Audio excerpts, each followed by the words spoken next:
Good evening, ladies and gentlemen, and welcome back to Celtic Connections. Thank you for sticking with us all of these weeks through our very exciting series, All Hands on Deck, the virtual voyage of sea marks. This series is really meant to uncover all of the facets that go into our virtual streaming production of sea marks, which will come to a screen near you October 16th through November 1st. This evening is a very exciting episode because it is my very, very distinct pleasure to let you know that we have Vincent O'Neill, co-founder and recently retired artistic director, now artistic director emeritus. We have Josephine Hogan, co-founder and dialect coach for Sea Marks, and of course, star of many, many shows here at Irish Classical.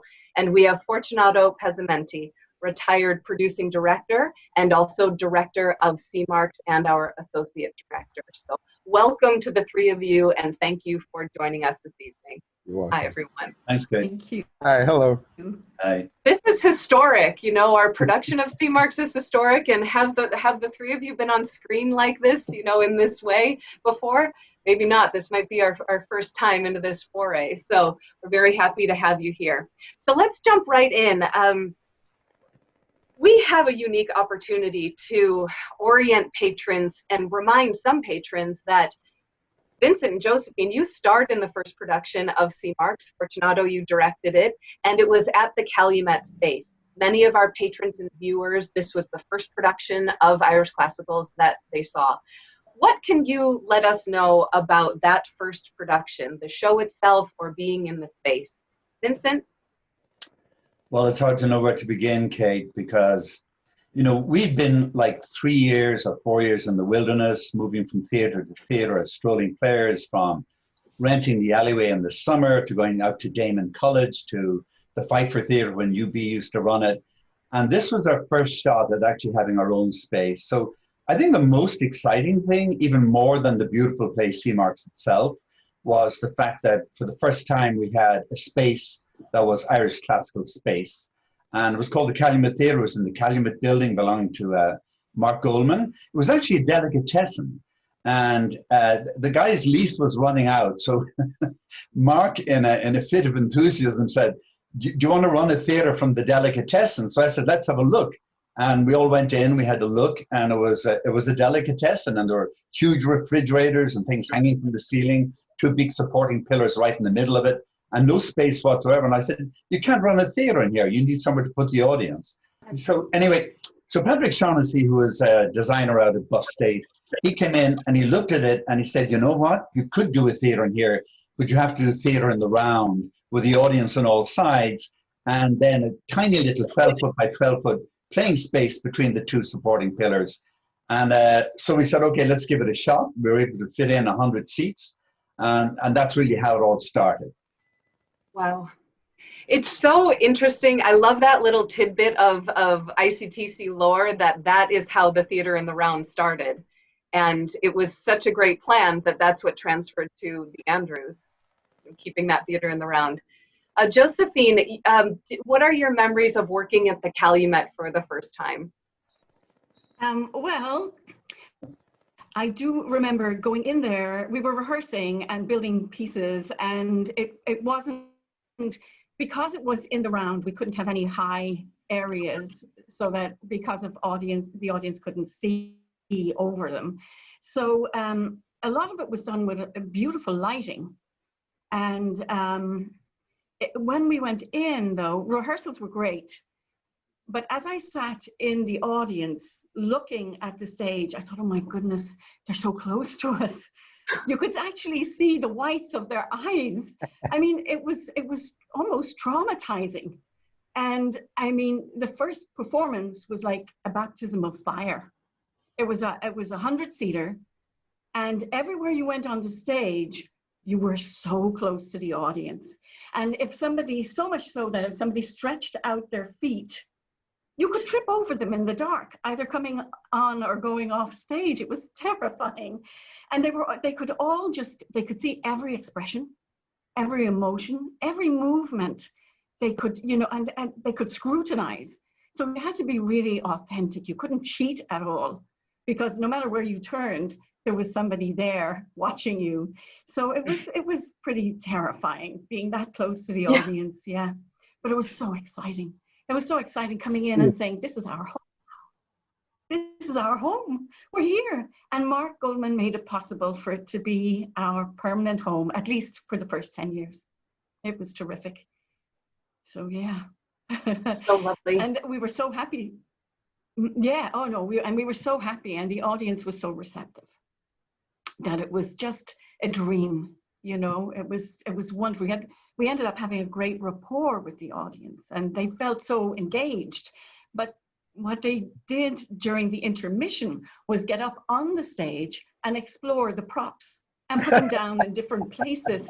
So do you remember that, Fortune? Oh, I got you. So that we had to be, we had to be on our guard. And if anybody picked something up and dropped it, we were lacking, you know, a prop to use during the show. And props are very important to actors. Yeah, but it was tremendously exciting. What people forget is that in those days, Chippewa Street was not the strip for teenagers that it is now. It was the red light district. It really was a no-go red light district after dark. And when people were going from one side of the stage to the other, in the wings, we didn't have wings. So they were in the back section, which we called the dressing room. It certainly wasn't a dressing room. It was a storage space for the delicatessen. And they used to go down the alleyway, take their life in their hands, and go round to the front, come through the box office, and say, "Here I am, my lord, fresh from Venice," and come in the other side. Because there's no way of coming in the other side except by going down the alleyway. And when the ladies were going down the alleyway, we used to have to send security with them so they could get to the front. Because, you know, you had the panhandlers, you had the prostitutes, the whole works. So it was really kind of, you know, life in the fast lane. Absolutely. Yeah, it's incredible to think about this journey. You know, that was 27 years ago, and here we are celebrating our 30th anniversary, and that C-Marks is kind of bookending these decades, and it was quite a different experience at the Calumet than it is now. We've been just finishing shooting, and Vincent, you were there to see some of it, of course. Fortune, you were there. Josephine, you were there for rehearsals, for dialect work, and working on the production. How do you feel like it has remained relevant to patrons? Fortune, do you feel like the subject matter still translates? How do you feel it holds up after these nearly 3 decades of time? You know, when I think about the approach that I looked at today, what interests me was the idea of solitude. And there's an ice cream truck outside here. I don't know if you can hear it. That's Fortunato's theme music. Anyway, the idea these two people find themselves in a place of solitude for different reasons. And that interested me because today more people than ever are living alone. You know, you may have had back then maybe 7% of the population, and 27% of the population now actually live alone. And so that whole idea of column on his own and set in his ways, and certainly Timothea and her aspirations in Liverpool were an interesting ideas. How does one even today struggle with connection? And what's interesting, McKay in his preface talks about the liquidity of times in the late 70s. And we couldn't be in a much more liquid time than we are today. And you know, well, you know me, I like to preach about some of the principles of Buddhism and all that. And in that area, you know, you learn very early about uncertainty and impermanence. And I never hear it in the media until COVID. And now I hear there's much uncertainty, there's impermanence. There is the sense of a life that is fragile. And we are in an isolation, as is Colum and also Timothea. So that provided kind of a depth for me to see, you know, how we struggle in isolation. And does the play, I refer to the ending of the play as an unending becoming. So there's still going to be more to the story. So for people today, how do we come out of this? How do we become? You know, social relationships have been strained. You know, we have our little tribe of people. You know, for me, it's Lee and Nico that I would trust in that kind of a situation. So I think it does have relevance. And also the idea that the creative life happens in solitude, not often in community. You need community to nourish you, but there's a wonderful book I've been reading, At the Center of All Beauty, Solitude, and the Creative Life. And I think that's true for Colum. You know, he's alone and stimulated by the imagination of Timothea that allows him to create. And then he goes into this world, which now shows the difference between a primitive and sophisticated world, right? And that is also very interesting, where he talks about the truth and soul of the man. And, you know, she's trying to get ahead, and understandably so from her background. And, you know, no, this is you. He says, no, it represents me. I am not that guy in the poster.